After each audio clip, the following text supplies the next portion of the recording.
Hi, good evening everybody. Clear skies in our part of Texas, a little bit of cumulus actually, and we're just kind of in a dry pattern right now. Dew points are running in the low 50s, and temperatures are not even up to 80 where we're at here. Welcome to Meteorology Lab, and let's check out the charts and see what's going on here. There's our look at Texas there, and we are under north flow. So the center of the anticyclone,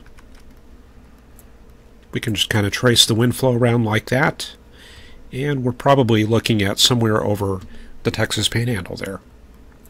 And as this continues sinking southeast, we should see that move over North Texas this evening, and that should give us some fairly mild temperatures for this time of year.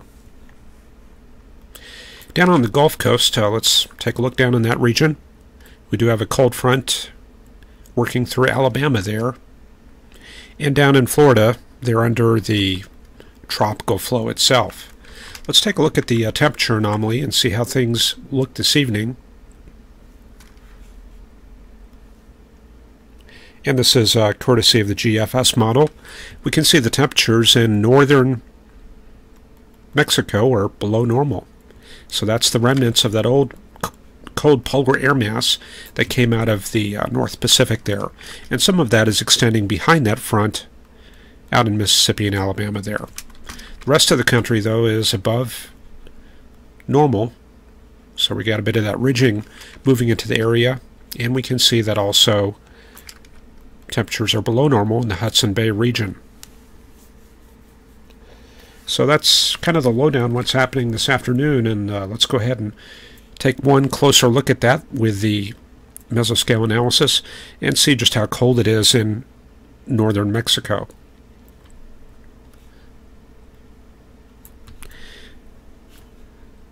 Looks like underneath all of this I can see one little reading, 86 here, but 58 at I think that's Saltillo, and then 70 at Monterey. Definitely that's very cool, and I can see a lot of 60s in that plateau region in northern Mexico there. Taking a look out on the west coast there. Conditions are warming up. We've got 91 in the Bakersfield area and 83 at Stockton. And let's check the Pacific Northwest there. And it looks pretty warm in that area too, 60s and 70s. So not a whole lot going on around the country this evening.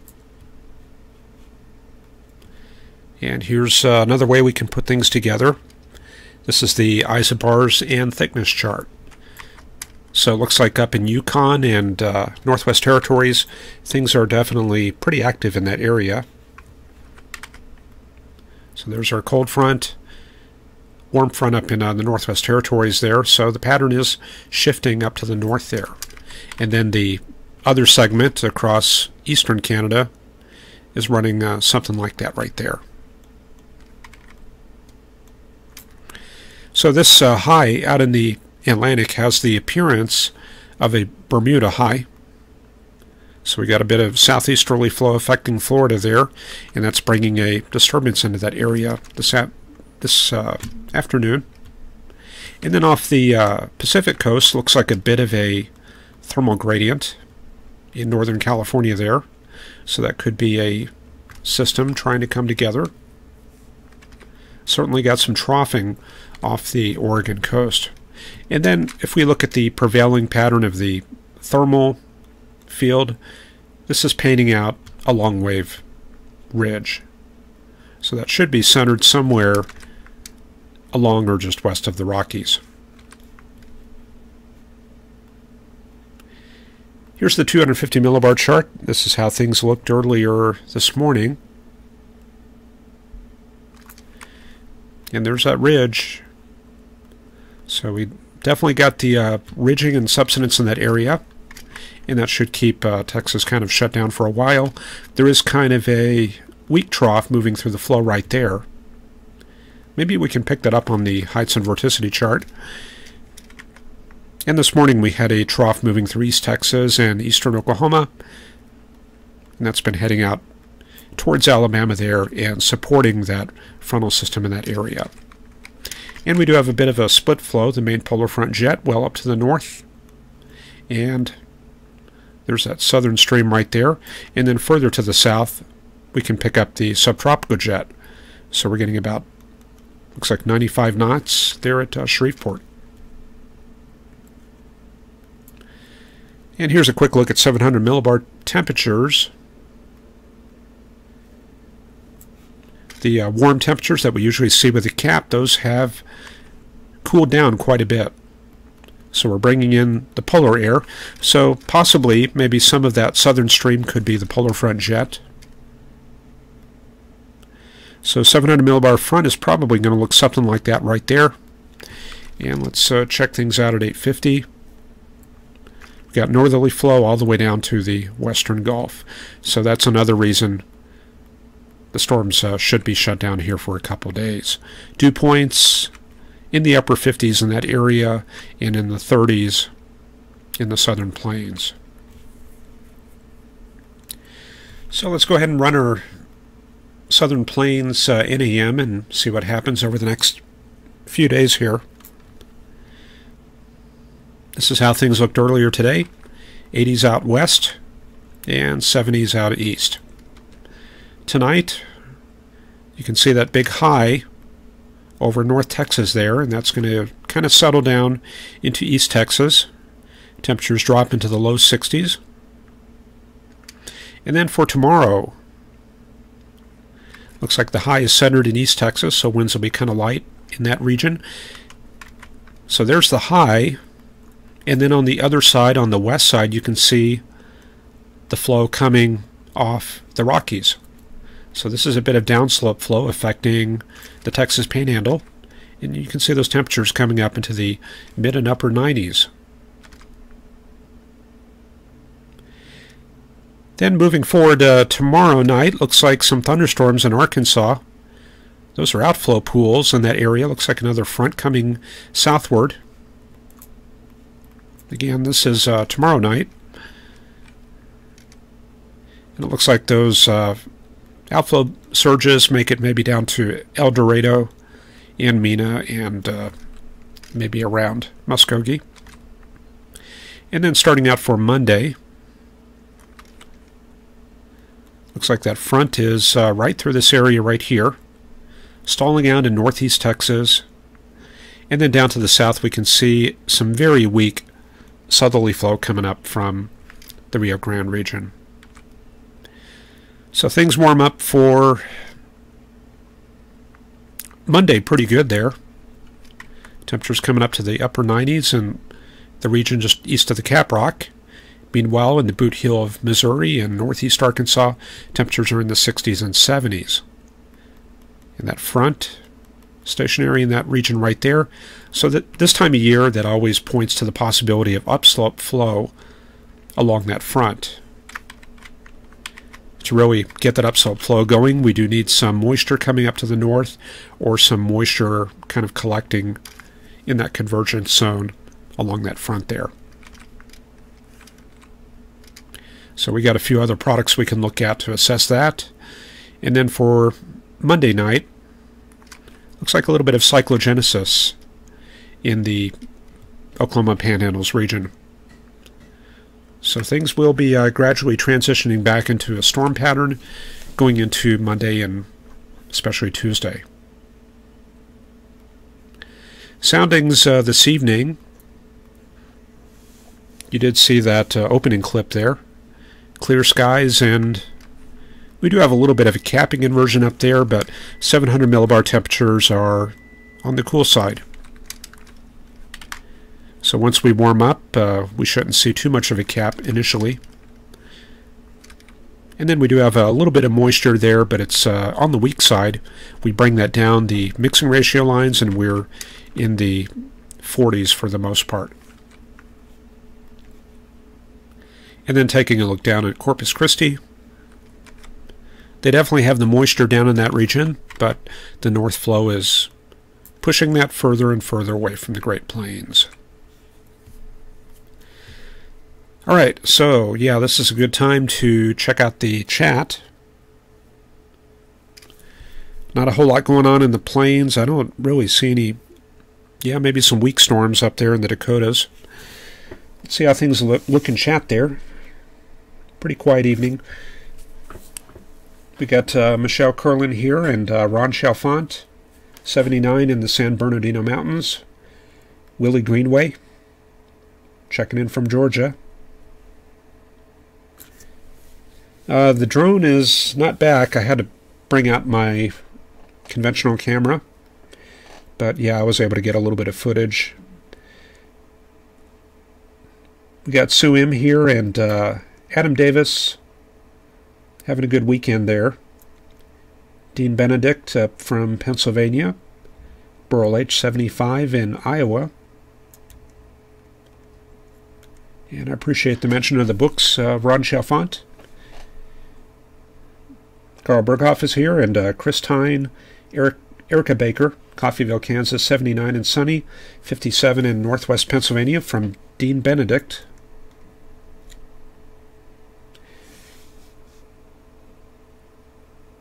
Adam Davis or Michelle Curlin asking about the hobby shop. That's actually the camera that we used about a year ago. That's just a little portable Canon point-and-shoot camera. So we're back to doing that until we figure out what to do with the drone. Electric Dog is joining us, and Ryan Toomey's low-pressure system stuck last night in Florida there. Cloudy and temperatures down to the mid-70s. Thomas Fortner reporting popcorn storms in Sioux Falls. And they had a blizzard a few weeks ago. And Kieran McGinn, welcome to the webcast. Now, one thing that I've been kind of forgetting over the past couple of days was talking about the journals. I want to try to work in a little bit of this, and this is one interesting paper that we can take a quick look at. Let me see if I can zoom that out a bit. This is from the AMS Publications, Weather and Forecasting from 2012. So this is called Climatology and Comparison of Parameters for Significant Tornado Events in the United States by Grams Thompson, Richard Thompson, seen his name around a lot, Snively, Prentice, Hodges, and Reams. So this is kind of a climatological background, sampling 448 tornado events. And I read this probably about 5 or 6 days ago, so my mind is a little bit not too clear on this, but they looked at different parameters using this set here to kind of categorize how the different severe events were distributed. And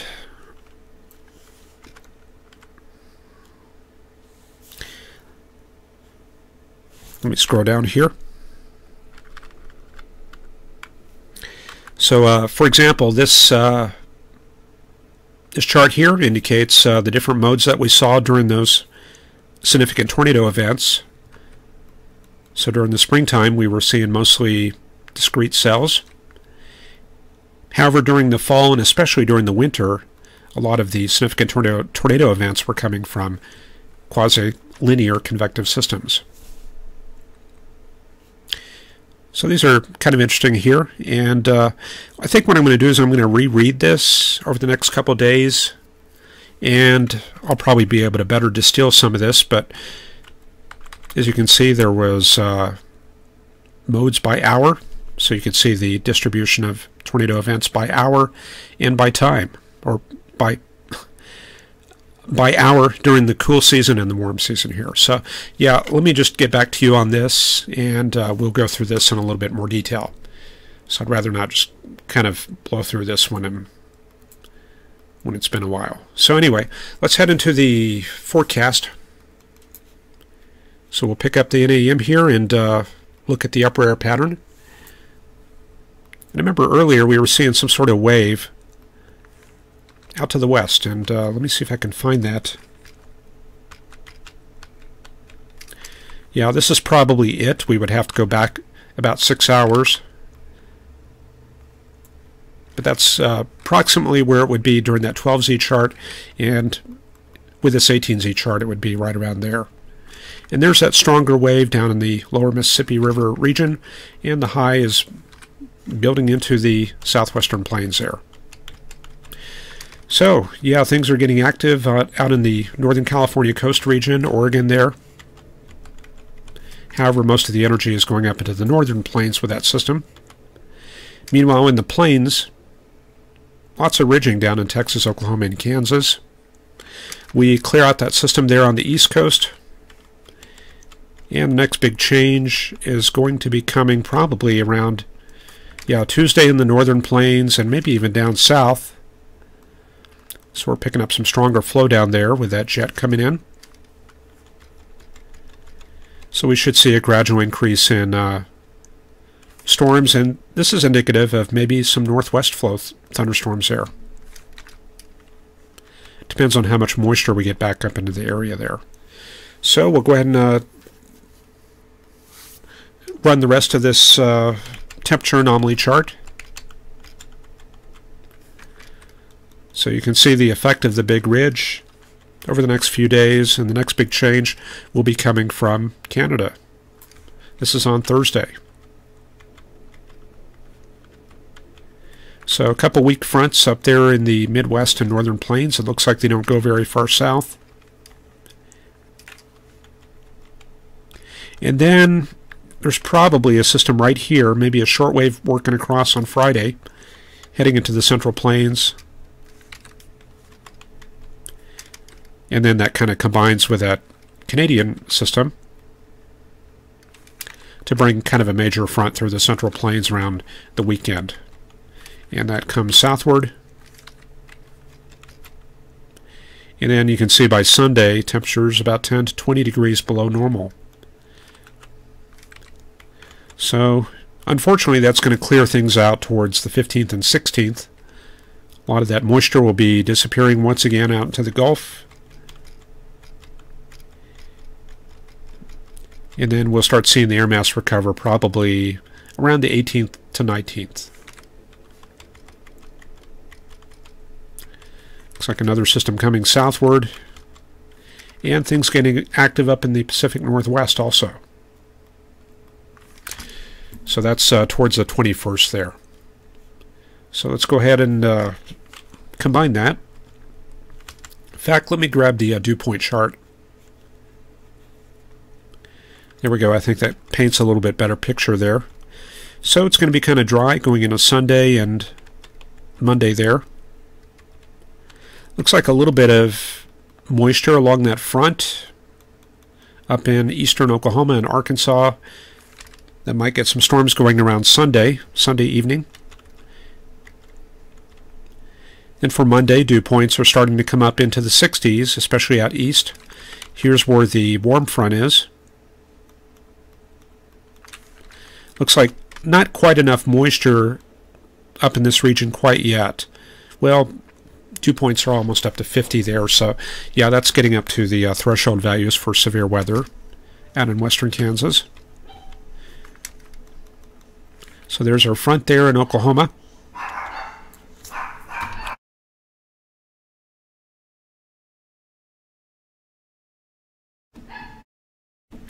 Sorry about that. We had a little dog issue there. Okay, cyclogenesis towards Wednesday. So seems like things are becoming a little bit more dynamic here. Getting into, this is Tuesday evening. And then by Wednesday, that system will be moving out into the northern plains there. And the moisture starts really flowing up from Texas and Oklahoma there. Starting to see some upper 60s. And then moisture really improves towards Friday. So we may see a bit of severe weather increasing around Friday, especially as this next system comes together, Friday into Saturday. And then that front will be diving south. The dry line will still be out to the west there, but this will be probably our last good chance of severe weather here. Saturday the 12th. And then that front will push rapidly south Saturday night, driven by this strong 1030 millibar high, So winter is not quite over here. And there goes all the moisture out into the Gulf towards Monday and Tuesday, 14th and 15th. Some moisture makes it up into the Ohio River region. And then we start seeing onshore flow there in Texas. So a little bit of air mass recovery towards the 18th and 19th. Looks like a little boundary there along Interstate 20. And then the next front comes southward, driven by this 1022 millibar high. So it looks like a couple of strong systems there around the middle of the month. But it is May, so there are going to be quite a, I would imagine, at least a few severe weather events in between. And then, of course, we still got late May and early June for some severe weather action there. So, yeah, on this fair day, that's about all I got for tonight. So one last look at chat here. Yeah, I need to get up to speed with those journal papers there. So we're going to go back over that 2012 article. Kieran McGinn from Jersey Channel Islands, hoping to move to the USA in 2021 to 2024. Yeah, excellent. If you're in the central or southern plains, you should have quite a bit of severe weather too. You should have your fill for sure.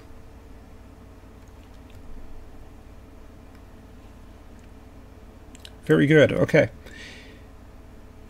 And just reading through the last of the chat here. Ryan Toomey says hit the like button, and I do appreciate that. Adam Davis holding out to June for chasing. And very good. And Shirley Keast here. And a little discussion about chasing in chat. Okay. Well, time to hit the play button on that music, and I'll head on off and grab my dinner.